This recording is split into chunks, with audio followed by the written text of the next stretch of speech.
Earning more after 30 doesn't feel like progress.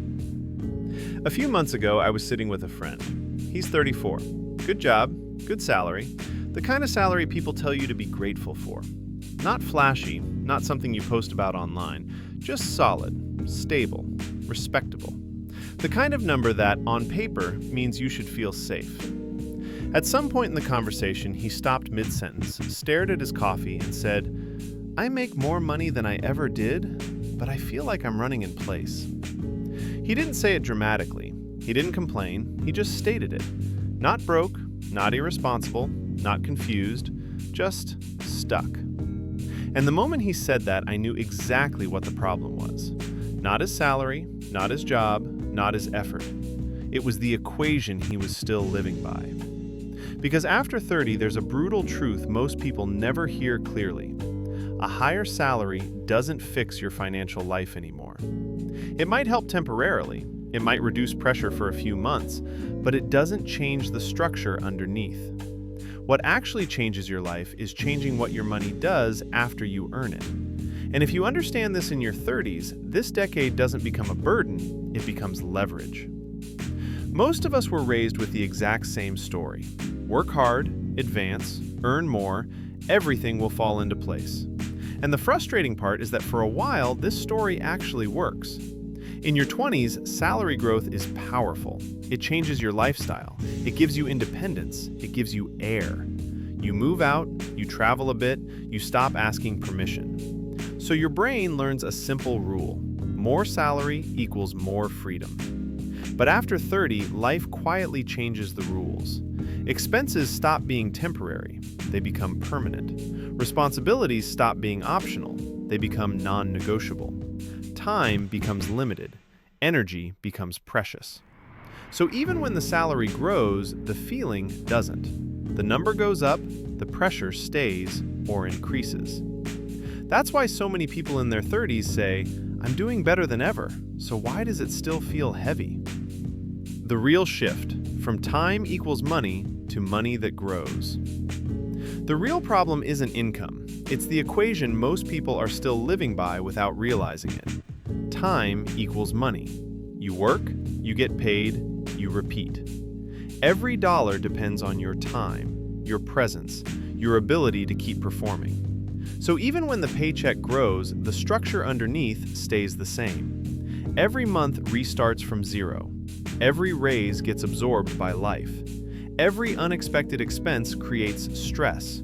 You're not building momentum, you're just running a more expensive version of the same loop. That's not growth, that's a treadmill. And after 30, treadmills become exhausting. At one point, I asked my friend a simple question. What happens to your money after you earn it? Not how much he earns, not how hard he works, what happens after? He didn't answer right away, because that question exposes everything. After 30, the game quietly stops being, "How do I earn more?" and becomes, "Does my money start working without me?" That's the shift most people never make. There are only two financial equations in real life. The first one is the one almost everyone knows. Time equals money. The second one is the one almost no one is taught. Assets create more money over time. Most people never leave the first equation. Not because they're lazy, not because they're stupid, but because no one ever shows them the second. And this is exactly why your 30s matter more than any other decade. This is the point where time either starts working for you or quietly starts working against you. Investing in the S&P 500 and NASDAQ changes the equation. Think about something simple. Stock market indices. The S&P 500, the NASDAQ. Not day trading, not guessing, not trying to beat the system. Just consistently putting money into systems that grow with the economy over time. Money that doesn't ask for your hours. Money that doesn't care if you're tired today. Money that doesn't reset every single month. Instead of sitting still in a bank account, it compounds quietly in the background. You don't feel it day to day. You don't see dramatic spikes. But year after year, the structure changes. Money starts behaving differently. That alone already breaks the time for money loop. A small side business creates financial leverage. Or think about a small side business. Not quitting your job, not risking everything, Not some overnight fantasy, an online service, a simple digital product, something built slowly in the evenings. At first, it barely moves, but structurally it's different. 1 hour doesn't always equal 1 hour of income. Sometimes 1 hour creates something that keeps working later. That's not about hustle, that's about leverage. And once you experience that even once, you never look at salary the same way again. Owning assets matters more than salary after 30. Then there's ownership. Owning something, even something small, changes how money feels. A modest property, a share in something productive, any asset that creates value over time. It doesn't have to be perfect. It doesn't have to be big. The point isn't size. The point is direction. Money that grows instead of money that waits. Here's the part most people underestimate. In your 20s, mistakes are cheap. You have time to recover. In your 30s, time becomes the multiplier. Every decision compounds. Every year counts more. Every structure you build now follows you for decades.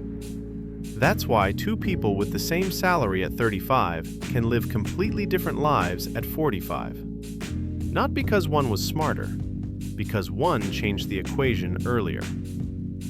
And yet, most people delay, because salary feels safe, predictable, socially approved.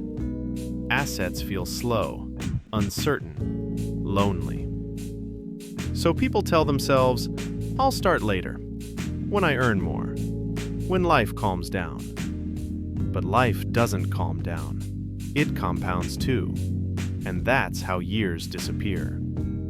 After 30, money stops being about income. It becomes about allocation. Not how much you earn, but what you do with what you earn. This decade isn't about impressing anyone. It's about setting up your future self so he doesn't live under constant pressure. Do you feel like your salary is growing, but your life isn't? How are you personally dealing with this right now? Write it in the comments. And if you want more content about money after 30, the psychology behind it, and how to actually move forward, subscribe to the channel. This playlist, and this page overall, are for people in their 30s who are done trading time for money and ready to build something that actually grows.